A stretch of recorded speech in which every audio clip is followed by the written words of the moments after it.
to this week's Ask Charlie. I am so pleased that we have got some sunshine today.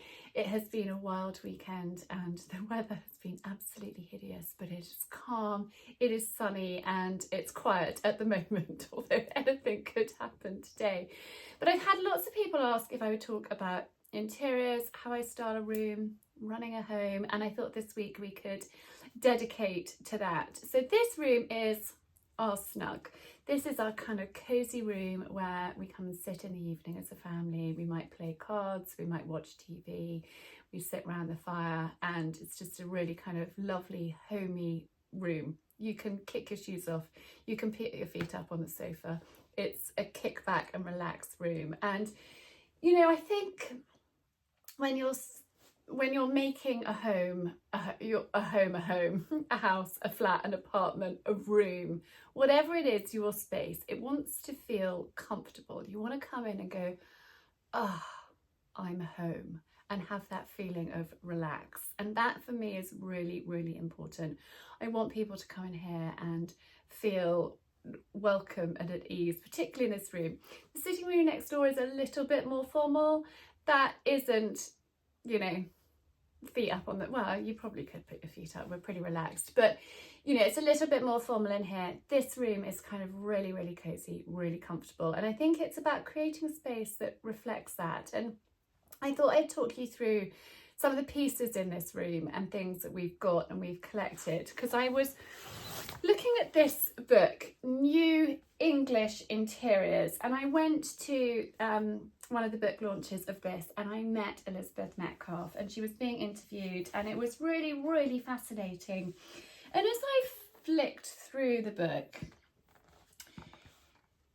there's a sort of wonderful eclectic mixture of old, of slightly tatty, of you know, just wonderful. Like, this is a vibe I absolutely love. I'd love to put some fun wallpapers up in here, but just really beautiful. You walk in and it feels homely, it feels elegant, it feels just, you know, really, really lovely kind of vibe. And then that's much more modern, but it works so beautifully. There's some really old chairs which work with a modern table and some more modern artwork, but actually in a really old building. It's got, you probably can't see, it's got this wonderful plasterwork up there.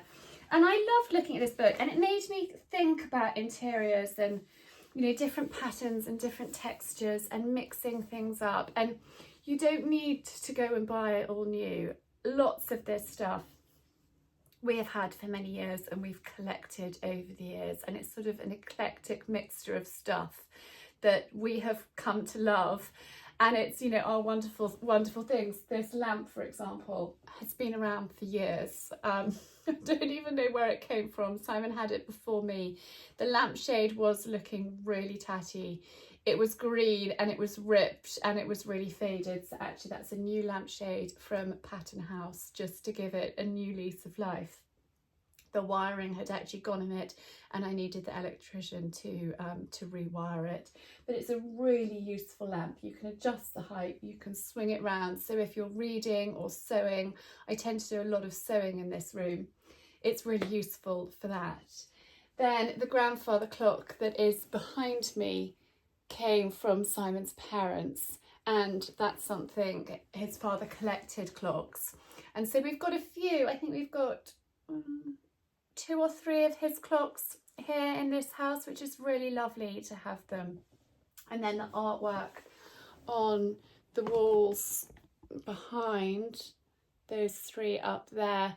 The 2 smaller ones came from my family home where I grew up as a child, and the one above came from an auction, Bellman's Auctioneers actually, and Simon bought that for me in 2014, so quite a long time ago. This sofa is a sofa bed which actually works really well in here, so if we've got guests staying, they can use this. And this we bought when we lived in London when I lived in London pre-moving to Sussex. it's really old. It's a little bit tatty. The cushions do come off and I have washed them, but I just keep this throw on because actually it's so easy to throw a throw in the washing machine, and you know, it doesn't matter. The dogs can come in here, they can jump on the sofa, and it doesn't matter. This is from a company called King Framers, and I think I've had it, well, I know I bought it for my 40th birthday, so it's lasted quite a long time. And I think, I can't even remember where the cushions are from. They're pretty old. I've had them for a while. And then that's actually a scarf of mine that's put on the back up there, but I sometimes, it's more of a shawl. I will sometimes in the evening wrap it around my shoulders, and it's just handy to have that. I'm going to sort of spin you around the room. Oh, this, the light's doing crazy things too. This armchair here definitely needs reupholstering. So again, it's got sheepskin. A sheepskin and a throw. The throw came from Maggie and Belle in Petworth on this chair, and then it's got a blanket in the back. I love to have blankets and throws and just to get really kind of cozy and comfy. Lola often sits in that chair, and it was Simon's grandmother's. That's how old it is. I've had it reupholstered once, but it definitely needs doing again. I've tried to clean it, but the dogs in our old house used to jump on the back of it, and that chair definitely needs some TLC. Should we go that way or should we go that way? Let's go this way. I don't think you're going to be able to see much behind me because we've got this wonderful sunshine. Oh, we can. So the curtains, I think I've shared with you before, they were actually in our old house before we did building work to it, and when we did building work we extended the drawing room, and these curtains, then we basically mirrored a window the whole way across, and so there wasn't enough fabric, so these went into store, and I'd actually forgotten about them. They were in store for 15 years, and when we were moving out we discovered them, which was the best find ever, and they fit perfectly on this window. And what's really clever, or amazing, not clever, a wonderful sort of coincidence is the windows that these were at, the other set of new curtains from our old house that were at the same window work upstairs on the landing without even being altered. So that has just been perfect, being able to completely recycle. This piece of furniture here is quite useful. It's full of photo albums, and it was Simon's sister's, and she downsized, and I don't know if she gave it to Simon or Simon bought it, I'm not too sure, but it works really well there, and it's a great storage piece, which is really handy. I actually think I'm going to put a small Christmas tree here on this piece of furniture and have the twinkling lights through the window. I think will look really pretty, and because we use this room a lot of the time, I think it'd be really nice to have a small Christmas tree there.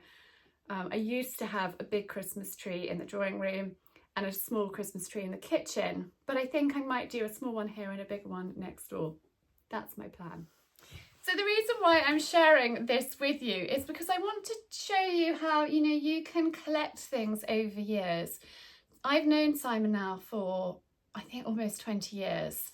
We've been married in May for 18 years, and these are things that we have collected over time. And that's what I loved about this book, is you can't just recreate that look exactly. These are homes that have been lovingly curated over time with people's pieces that they have collected. And if you move into a new place, you can mix and match and work things. So that's why I thought it'd be really useful to sort of give you a step-by-step tour around the room, and then we can talk about, you know, setting up things and styling. So we've got a TV, again, bought that from the old house. I've actually got my filing cabinet there with a printer on top because it's quite useful, and I do need a printer. And then these bookcases were here already, and actually Simon has been the one that unpacked the books and has styled up these shelves.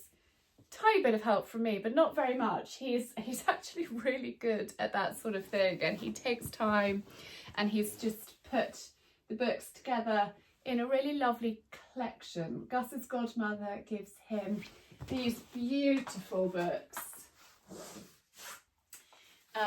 he gets one for every birthday, and he's just got this wonderful collection of these linen books, and she has written in all of them, and it's just such a lovely thing for him to have.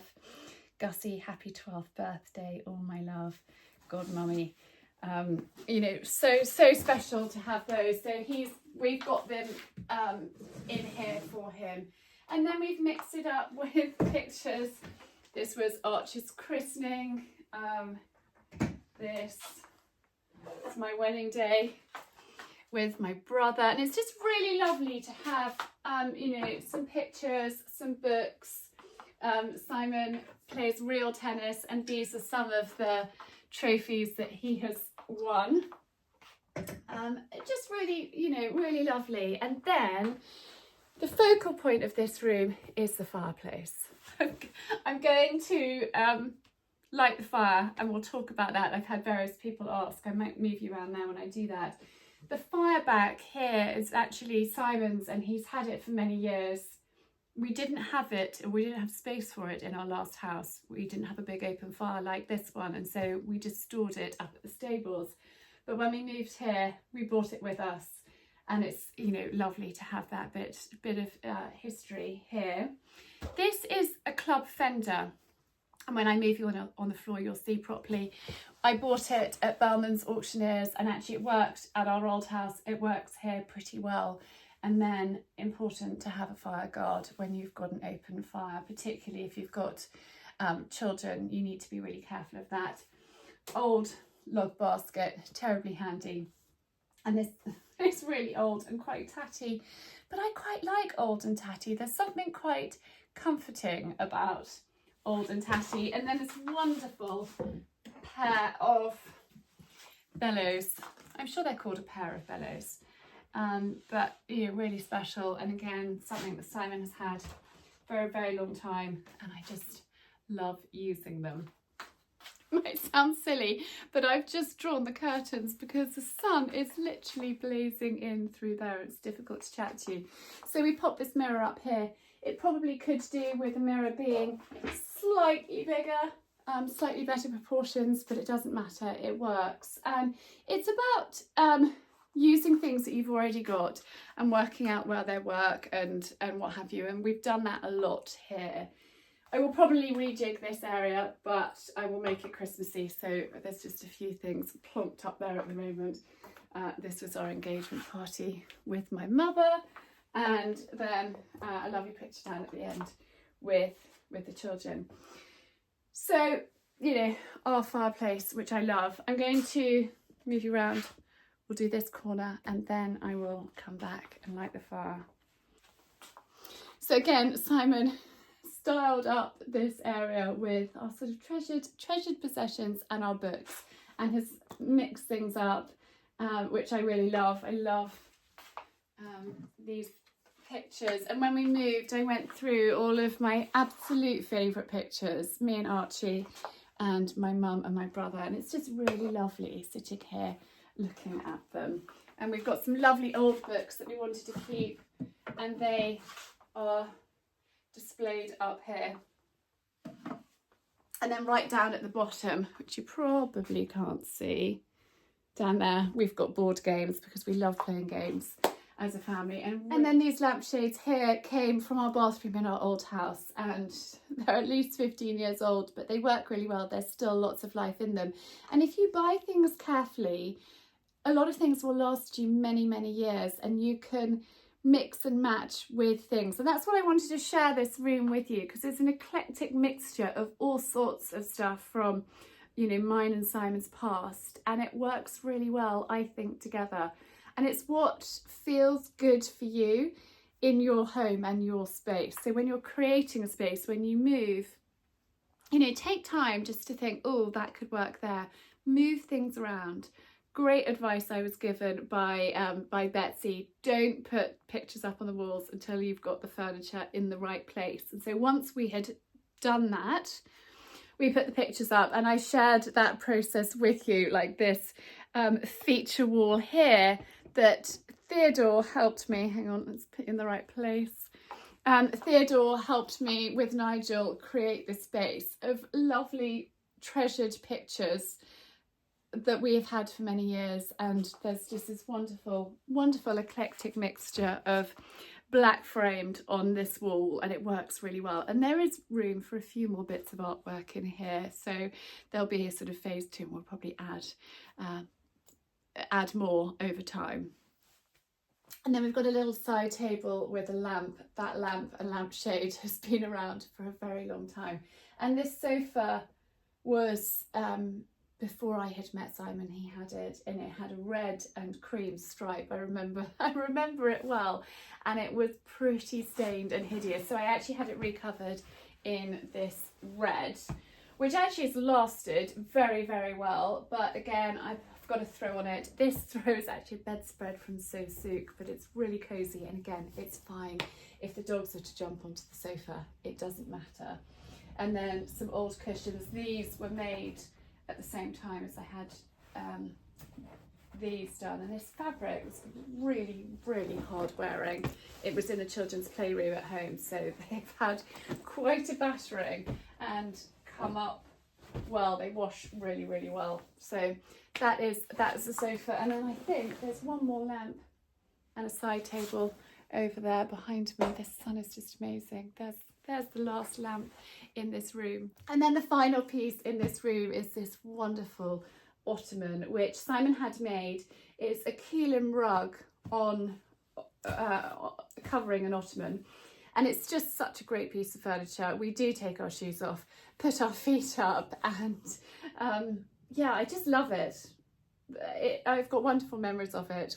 We've had it in every home that we've been in together, and Simon had it for a good number of years before that too. So that is our Snug.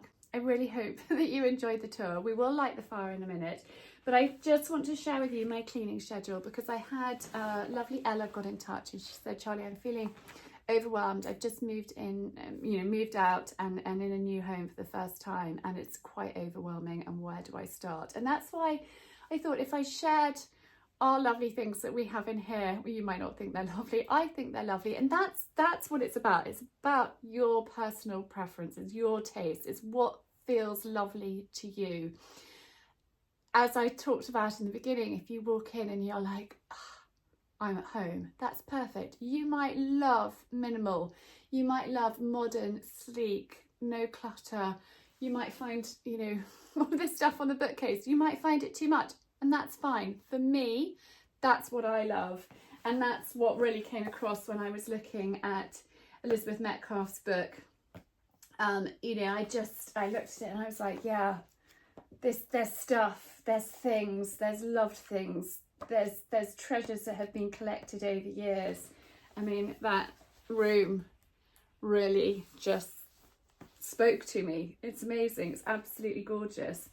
So yes, but anyway, off on a tangent, back to Elle, feeling overwhelmed. I've got my cleaning schedule, and I'll leave it linked down below. I think if you're finding organising and cleaning and staying on top of things, then this is really, really handy. The golden rule of home organisation is for everything to have a place, and you put it back there. So I know exactly where everything is in our house. I think that's why I found moving so unsettling, because I was at sea, like, where are things? Maybe it's because I'm very dyslexic and I like things organised and ordered. But if you know where everything is, you're going to feel a lot more secure. I know that might sound silly, but if things are completely at odds, I think that gives you quite an unsettling feeling. And so organising where things are. So I'm desperate. The kitchen isn't quite finished, but so nearly. I'm desperate to be able to put everything in its final place and have a system and know exactly where things are going. For example, we've just taken out a cupboard in the kitchen to put a bin in, to have a fitted bin rather than a freestanding one. And so I've lost cupboard space. So I've had to rejig where all of my pans and things go. And you find a system, you fall into your groove, but it takes a little bit of time. And that's where the cleaning schedule, I think, is really helpful on a cleaning front. So I know what I do on different days. I know what day the kitchen's done. I know when the bathrooms are done, I change my sheets on the same day every week, and it might be boring, but it works for me. And again, it's finding what works for you and finding your groove. Some people see dirt and they clean. Other people like to stay on top of it. They might have a blitz on a Saturday when they've got a day off work, or they might like to do things on a Sunday night. It's finding what works for you. So I hope that helps, but don't beat yourself up. It takes time. We are, you know, only have been here for a few months, and I think it's feeling really homely, and I have to remember that actually it hasn't been very long, and it takes time and patience, and that's okay. But if you just find a place for everything to live, then I think you'll feel much more settled. And also, if you put stuff back, never put it down, put it away, and that way you stay on top of things, and that makes life a lot easier. So I thought I'd share this gorgeous ottoman with you from another angle, so you can see how beautiful it is. Such a special piece, and I absolutely love it. But now let's light the fire. It's tricky to get the best angle for this, but what I'm going to start with is I've got a little bit of a base in there. I've got some pine cones, which I'm going to pop down there, and one of these types of fire lighters. I'll pop those in the middle. I'm going to lay the kindling in a little bit of a sort of framework, basically, over the pine cones. Always strike a match away from you, and I'm just going to light that little fire lighter. The pine cones will burn well too, and just get that going with the kindling and that fire lighter. And I find if I leave some ash in the base, that actually helps, so I don't clean it out all the time, just from time to time. You can use some rolled up newspaper if you've got it, but actually that should light pretty well from that fire lighter with the kindling. You've just got to make sure you've got some really good dry wood. And then I've got some logs behind me, and once that gets going a little bit more, I'll pop some logs on, and that's how I light the fire. I was a Girl Guide, and we used to go camping as children a lot, so I've got quite good at lighting fires over the years. It's important with a fire. It's like all things in life, they need tending. You can't just light it, walk away and ignore it, because it will just go out. So there we are, a couple of big logs, and it is going really well. And so I now just need to tend to that to keep it in. So probably every, I don't know, 15 or 20 minutes, I need to just poke my nose in and make sure it's still going if I'm not in here. But actually I'm going to be sat in here for the next few hours anyway, doing a bit of work in here. So that is how I light this. Similar principle if you have a wood burner, just a little bit of kindling, a fire lighter, or just some scrunched up newspaper. I think works really well if you don't have any fire lighters, and some pine cones are brilliant to get a fire going as well. Yeah, so I hope that that's helpful. I hope that you have enjoyed this week seeing the Snug, seeing how we have set up this room, and you know, talking about mixing and matching things up. I think that works really, really well, and developing your sense of style and taste. But anyway, I will see you on Friday with this week's vlog, and in the meantime, have a super week.